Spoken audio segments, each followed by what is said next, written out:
Good Tuesday evening and welcome to the NCWLIFE Evening News. I'm Grant Olson. Before we get to tonight's top stories, let's head outside, take a look outside our weather window, and a little bit of everything today, as you can see by our Lake Wenatchee Sky-Fi Tower camera shot. And you can see Lake Wenatchee, Kaler, Glen, and a lot of dramatic clouds up that way. Even a shot of blue sky in that shot, but some snowflakes falling there. And that's been the scenario pretty much around north central Washington. Scattered showers after that kind of surprise snow this morning. I'll tell you what, scattered showers are going to continue tomorrow, and once again on Thursday. A little bit less chance on Thursday, but we could see some pretty good downpours of rain, snow, and even that grapple that looks like squishy little round snow. Also a weather pattern change as we get into Friday. We are going to see a southwesterly warm flow move in, but that also means a good shot for rain showers, and we'll talk much more weather coming up a little bit later on. And now a few of the news stories we're following for you tonight. A 19-year-old Orondo man was hospitalized yesterday after a morning vehicle crash. Chelan County PUD commissioners are considering a land exchange agreement with the City of Wenatchee for the Confluence Parkway project. And the Easy Street and Penny Road off-ramp from North Wenatchee Avenue is closed and will remain so for up to 3 weeks. But first, our top story tonight, a former Eastmont High School soccer coach already serving 5 years for raping one of his student athletes had another 364 days tagged onto his prison term yesterday. Christian Florencio Barboza was already convicted in Douglas County on 3 counts of third-degree child rape. In a Chelan County courtroom yesterday, he pleaded guilty to a gross misdemeanor count of second-degree sexual misconduct in order to avoid trial for a 4th rape charge. The 364 days imposed by Judge Travis Brandt will run consecutively after his Douglas County sentence is complete. Barboza carried out the sexual assaults on a 14-year-old student between 2005 and 2007. A 19-year-old Orondo man was hospitalized yesterday after a morning vehicle crash. The Washington State Patrol says Leonardo Cervantes Ramirez suffered a medical emergency while driving east on Highway 2 near Turtle Rock Road about 6:40 a.m. The 2008 Nissan sedan crossed the center line and struck a tree on the westbound shoulder. The vehicle was a total loss. Cervantes was injured and taken to Central Washington Hospital. Chelan County PUD commissioners are considering a land exchange agreement with the City of Wenatchee for the Confluence Parkway project. The exchange would trade about 5 acres total of land along the western edges of Horan Natural Area and Confluence State Park, which are owned by the PUD, in exchange for roughly equivalent property from the city. The agreement includes measures including the city building a noise wall and rerouting the Apple Capital Recreation Loop away from Holly Street. The draft also commits the city to reimburse the PUD to relocate 2 water wells that support Confluence State Park and replace park staff housing that's in the path of the proposed roadway. Commissioners will deliberate and vote on the draft agreement on March 20th, which also requires approval from the Wenatchee City Council. Well, as a heads up as we head to break, the Easy Street and Penny Road off-ramp from North Wenatchee Avenue is closed and will remain so for up to 3 weeks. The Chelan County PUD began work on a retaining wall near its new headquarters under construction in Old Station. The work there will also include relocating electrical poles and transmission lines in the ramp area. Northbound drivers traveling to the Old Station area are being rerouted to eastbound Highway 2 for access to Easy Street. Well, when we come back, 12th District Representatives Mike Steele and Keith Gaynor are holding a virtual town hall meeting. We'll tell you when. The Bureau of Reclamation has begun lowering water levels in Banks Lake. Local officials turned shovels this morning for the start of the so-called Mega Kittrick project. And Chelan County has hired a new Economic Services Director. I'm Grant Olson, and you're watching the NCWLIFE Evening News.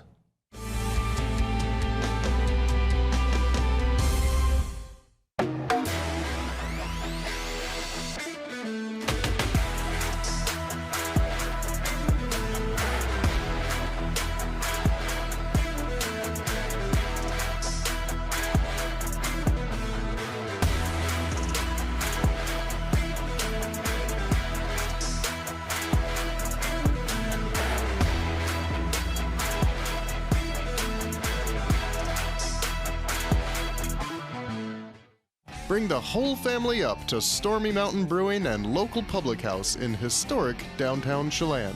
Applewood smoked brisket, street-style tacos, and our award-winning barbecue rubs and sauces. Our meals pair perfectly with our exciting lineup of craft ales, made right here in Chelan.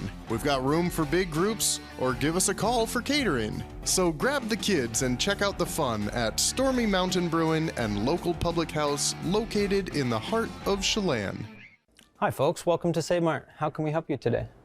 We're looking for a recliner. Okay, right this way. Go ahead and move this chase on the other side. You can lift this up. Time warranty. Great, I want that one.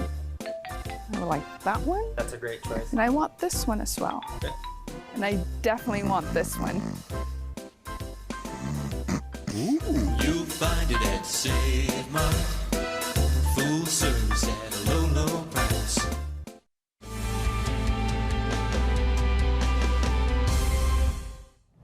Welcome back. In another news, 12th District Representatives Mike Steele and Keith Gaynor are holding a virtual town hall meeting.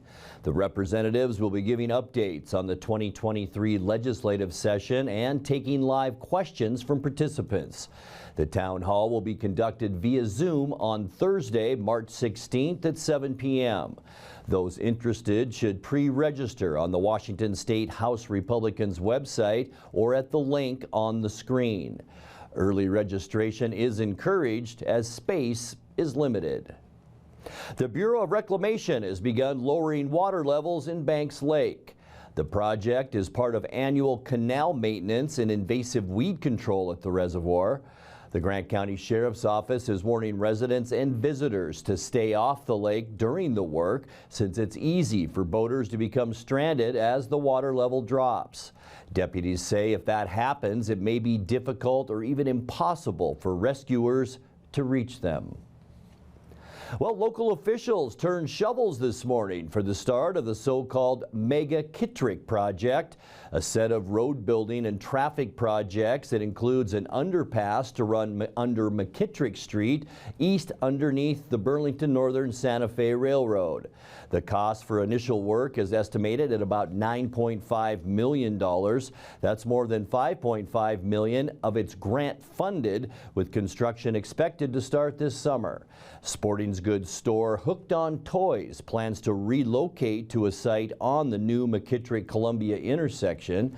Wenatchee Mayor Frank Kuntz said today the project launch has been a long time coming. The McKittrick project was always next year.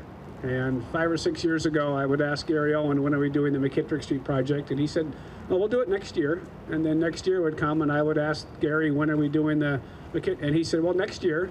And next year, I guess, is finally here. So 2023 is next year. And again, we're super excited for everything that's going on out here. We'll be putting a new signal out at McKittrick Street here at North Wenatchee Avenue, extending McKittrick Street down here towards the tracks to about right where we're standing, to a new intersection with North Columbia Street. And North Columbia Street will be kind of right in line with the alley there between Save Mart and Michelson. This will be a future corridor down to the riverfront with multimodal improvements. So you'll see, along with that, kind of setting the stage for Confluence Parkway and future improvements to North Wenatchee Avenue, which will include things like decorative lighting, decorative signals, some decorative concrete, landscaping, some artwork incorporated into the street. Chelan County has hired a new economic services director. Ron Kreidelbaugh will fill the new position and will lead economic development efforts while overseeing directors and managers of external programs, including housing and the fire marshal's office. Kreidelbaugh is currently serving as the director of economic and business development for the Chelan-Douglas Regional Port Authority. In his 9 years with the Port District, he worked to attract new businesses to the region. Kreidelbaugh will begin at the Commissioner's office on April 3rd. You're watching the NCWLIFE Evening News. Coming up next, tonight's feature story, where once again we will talk to East Wenatchee City Council member Matt Hepner as he tries to lower the cost of insulin. And unstable weather for the next couple of days before an even bigger storm moves in on Friday. I'll have your complete local weather forecast and much more as our newscast continues. Please stay with us.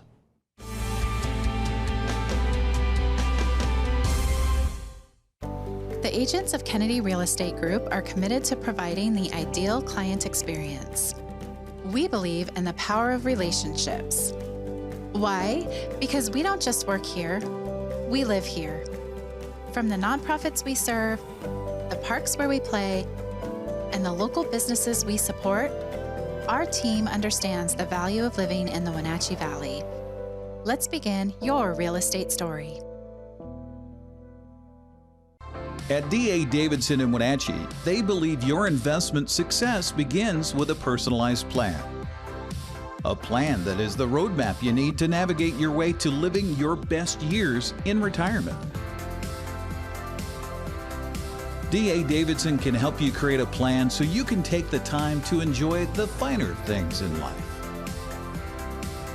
Let the financial advisors at D.A. Davidson help chart your retirement future today.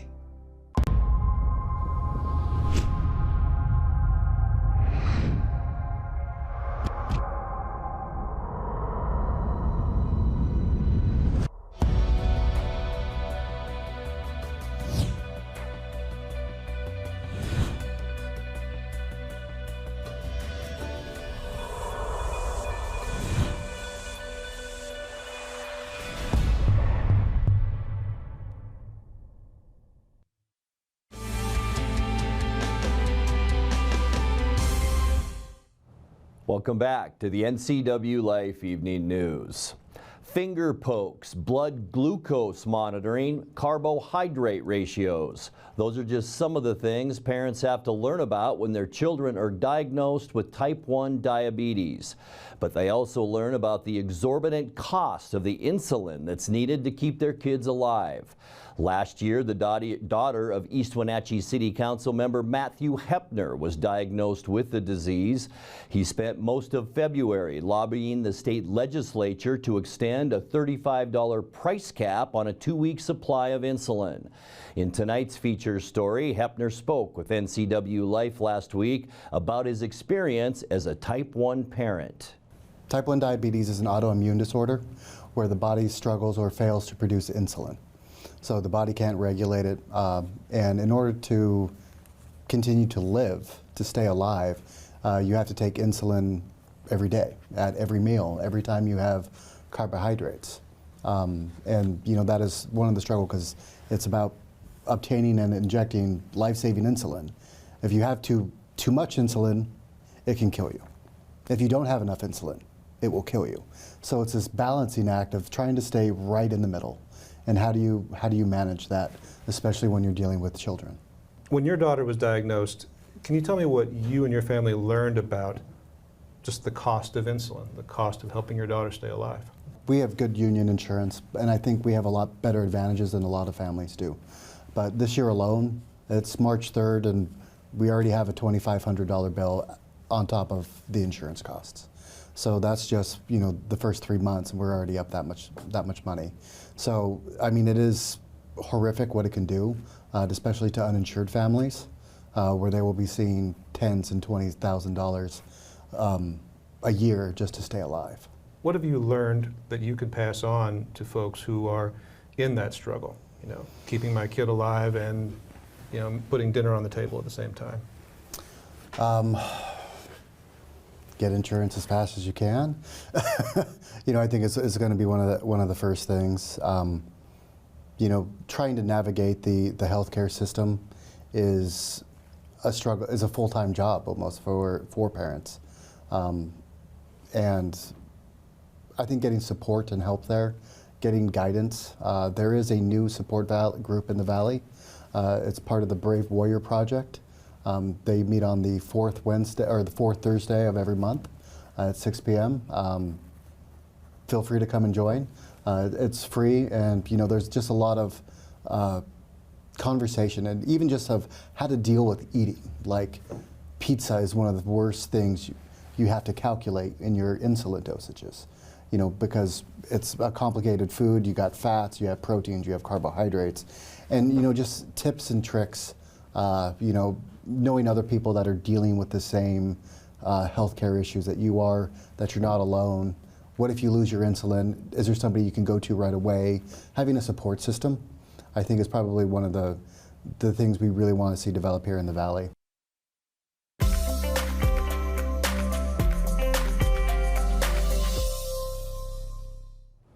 Let's take a look now at your north central Washington weather forecast. Some snow this morning. I think that surprised almost all of us. Pretty nice snow at times too, and then it melted and died out around noon or so. Beautiful shot looking over the Cascades, and yeah, blue skies now. We showed you our north camera up around Pateros and that area earlier. I should say Lake Wenatchee earlier. Lots of clouds there, but blue sky. There you have it. And now the skies are beginning to clear there as well. But unfortunately, folks, this is all going to be short-lived because we are in a very unstable weather pattern right now. We'll talk more about that in a second. 38 when I got the almanac information together, but we did jump up very briefly to 41 degrees. So that's our official high today. 50 is now our normal high temperature. Boy, I think all of us would take that right now. 70, our record high, and that was set back in 2005. 32 is where we started this morning. That's right in line with our normal overnight low of 32. 21, our record low, and that was in 2019. Sunrise now, 6:30 a.m. and sunsets at 5:55 p.m. And remember, we're going to change those clocks as you go to bed Saturday night into Sunday as we spring forward. All right, tomorrow's high temperatures, once again, as usual, the warmer spots in the Columbia Basin. Almost 45 for Moses Lake tomorrow. Not a bad day that way. 43 for Ephrata and 42 in Quincy. Also a decent 40 degrees for you folks in Ellensburg tomorrow. And then 30s for the rest of us west of the Columbia Basin and north, generally in the mid to upper 30s for all of us tomorrow. So a lot like today's weather. As we get into tonight, we expect cloudy skies. That area of low pressure will continue to bring clouds our way. We still could see some isolated snow showers tonight. Boy, just a tiny little band continuing right here in central Washington tonight. Really no accumulations from that. Low temperatures tonight around 30. Getting you into Wednesday, the area of low pressure just slides a little bit south and will continue to bring clouds and some scattered showers our way. 30% chance of snow tomorrow. High temperatures in the upper 30s. Our low continues its southward trek as we get into Thursday. Just some isolated snow showers. This thing is really winding down, and most of the activity now to our south. High temperatures Thursday again into the upper 30s. And then we have two areas of low pressure that will quickly move into the Pacific Northwest, and that'll bring a lot of clouds and a lot of shower activity our way on Friday. An 80% chance of rain mixed with snow on Friday. Temperature's going to hold into those upper 30s. And then Saturday, we expect partly cloudy skies, warmer temperatures, highs in the low 40s. And don't forget, before you go to bed on Saturday, turn those clocks ahead as we spring forward into Sunday, and by the end of the weekend on Sunday, back to that chance for rain. Another area of low pressure slides in off the coastline, but notice the flow of air, southerly, bringing in a very warm flow, so that means warmer temperatures, lower 40s for Sunday, and we're going to warm up even more than that as we get you into the First part of our work week next week, cloudy skies on Monday, a 30% chance of rain with highs by then into the mid-40s. Let's take a look now at your 7-day forecast, and tonight we'll drop down to an overnight low of 21 degrees, 38 tomorrow, a 30% chance of snow. We'll see some isolated showers on Thursday, upper 30s for both days. We'll stay that way on Friday, but this is our best chance for precipitation as we get into the end of the week, and 80% chance for rain mixed with snow. Kind of a break on Saturday and 42 degrees, and then back to the wet stuff. But the good news, warmer for both Sunday and Monday. 43 your high temperature on Sunday and 45 for Monday. And that's a look at your local weather forecast. Coming up next, tonight's sports report with Eric Granstrom and more as the NCW Life Evening News continues right after this.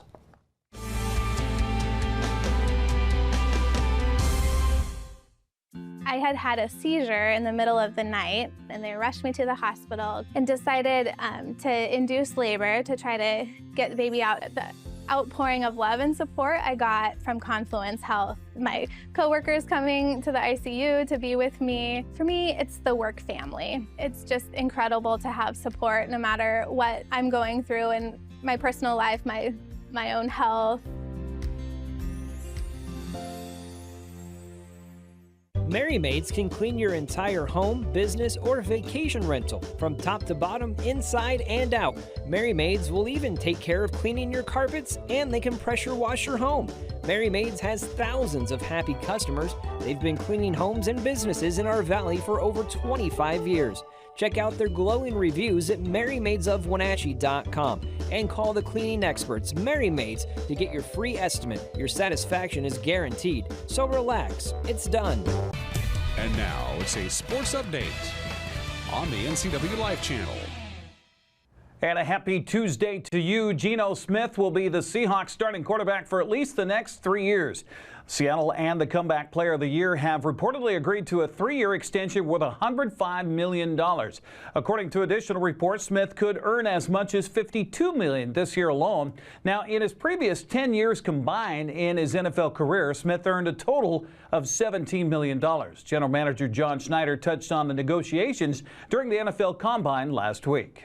All these negotiations, some go a little bit faster than others. Usually when you're talking about larger numbers, they take a little bit more time. Obviously much more complex than different sports with guaranteed contracts. So there's a lot more that goes into these contracts. When you're signing a quarterback, it's, you know, there's a cap tag in there that, you know, definitely, you know, takes other things out of the mix. But we know where we have to be in order to be able to field a championship team. And you know, you want to, it's twofold, right? You want to max out everybody's opportunities for themselves, and then max out the opportunity for the organization at every position, especially those positions that you know, you feel you need to improve upon. Of course, social media is already rumbling about how Seattle overpaid the 32-year-old quarterback. But when you compare Smith's season to other top quarterbacks around the NFL, he performed very well. Geno led the league in completion percentage and was 4th in touchdowns with 30, 5th in passer rating at 100.9. Coach Pete Carroll says it was incredible to have a front row seat to the Geno story last season. This was really an incredible experience with a young guy that's, you know, did some amazing things. It's such a good story, and it's just a real story. It really happened right before our eyes. A guy that kind of got knocked around and kind of got lost in the shuffle after a while. We fell in love with Geno way back, you know, years ago because of his competitiveness, and he's a terrific athlete as well. And as we just kind of grew along with him, and he stayed with us, and each year, you know, we'd have to go back and do another contract. We're doing one-year deals after another. The connection just stayed true throughout. So there's a lot invested in Geno, and Geno's invested a lot in us. And so then when the time comes where he finally gets a chance to play, and really in the Jacksonville game a year ago, when he really rocked it, he came out and completed 15 out of 15 or something, looked like what he looked like this year after a couple games of kind of, you know, knocking the rust off. We had an inkling that there was something really special there, but we didn't know. You know, we really didn't know, and didn't know if he could sustain, you know, because he hadn't had the opportunity to do that. So all of that combined, and then the way he handled it with such class and character and makeup and competitiveness, and beautiful come through and athleticism, all that stuff was all part of this story. I think my favorite part of it is how he handled it. That he was able to take this moment and capture it, and he opened up to the club in terms of his leadership opportunities, and it was almost impeccably handled. It was like it was orchestrated just right out of the book, just exactly like he would like it to be. So it was really fascinating to see it, and thrilling to be a part of it. And hopefully we're working hard to keep it going. Now that the Seahawks have signed Geno Smith, it'll be interesting to see what they do that number 5 pick in the April draft. Well, the Gonzaga men and women advanced to the West Coast Conference Finals with wins on Monday. Anton Watson scored 20 points and Drew Timme had 17 to help the Bulldogs beat San Francisco 84-73 to advance to the West Coast Conference title game. Bulldogs will face number 16 St. Mary's for the tournament crown. The teams split the regular season meetings. That game coming up tonight on ESPN. Well, meanwhile, the Gonzaga women had a tough time of it today in their championship game as they took on the Portland Pilots. And in fact, Portland outscored Gonzaga 26-13 in the third quarter and went on to win the West Coast Conference Women's Championship 64-60 the final. It was the Pilots' third WCC title since the tournament began back in 1992. Gonzaga was reaching for its 11th West Coast Conference title, and now will have to await the bracket draw to see where they fit in the NCAA tournament. Yvonne Ejim led Gonzaga with 21 points in the loss. Just too many turnovers in the second half for Gonzaga. Well, the Wenatchee Bighorns dropped to 1-1 on the season with a 114-103 loss to Salem. That was on Sunday night at the Town Toyota Center. DeJuan Miller led the Bighorns with 21 points on Sunday, while Brandon Porter had 19 in the loss. Capitals outscored Wenatchee in the fourth quarter 37-30 to ice the victory. Wenatchee's back at the Town Toyota Center tonight to face the Newfoundland Rogues. That's a game time at 7:05. Well, the Seattle Kraken are back home in NHL play tonight to face the Anaheim Mighty Ducks. Ducks come in with a 21-34-8 record, while the Kraken are fresh off a 4-game sweep on the road, improving to 36-21-6. The puck drops at Climate Pledge Arena coming up at 7 o'clock. It's only on ESPN Plus and Hulu, so you got to have a subscription there. Luis Castillo was rocked for 2 runs on 4 hits and 2+ innings of work yesterday as the Mariners fell to the Cubs by a final of 6-2. Cade Marlowe and Ty France had a good day at the plate despite Seattle coming up short on the scoreboard. And the pitch from Wisniewski, swung on and lifted to left field, backing up the left fielder. It's over his head. One hop against the fence. France scores, Mariners on the board, and Cal rolls into second with an RBI double. Cal Raleigh, his second hit of the spring, his first RBI. It's 2-1 Cubs here in the third. Duffy deals the right-hander, pitch swung on, a high fly ball deep to right field. Got carried, giddy up, baby, gone! A home run for Cade Marlowe. Cade Marlowe with his second home run this spring. It's now 3-2 Cubs here, bottom 7. Towering fly ball. And the Cubbies are going for the 6-2 win. Seattle has the day off today before heading to Glendale to take on the Dodgers tomorrow night at 5:05. That's a look at sports news. Grant, back to you. Thank you very much, Eric. And now let's check in with Dan Kuntz for a look at what's coming up tomorrow morning on Wake Up Wenatchee Valley. Dan? Thanks, Grant. On the Thursday edition of Wake Up Wenatchee Valley, Ashley Sinner will be joining me from the chamber because something's going on Friday night downtown. Yeah, Rails and Nails is this Friday, 5 o'clock. We'll be on Orondo Avenue in the heart of downtown Wenatchee. Beer, food, crazy people throwing themselves down the side of the street, and rock and roll music. It doesn't get any better than that. Rails and Nails Friday night with Ashley. That'll be the topic. Grant, back to you. Ashley and Dan, thank you very much. I'll be there. And that will do it for our newscast tonight. For more on these stories and other news from around North Central Washington, you can find us on Facebook or our website at ncwlife.com. And remember, if you see news happening, we'd like to hear from you. You can send us an email at news@ncwlife.com, or you can give us a call at 888-6295. I'm Grant Olson. Thanks so much for being with us, and have a great night.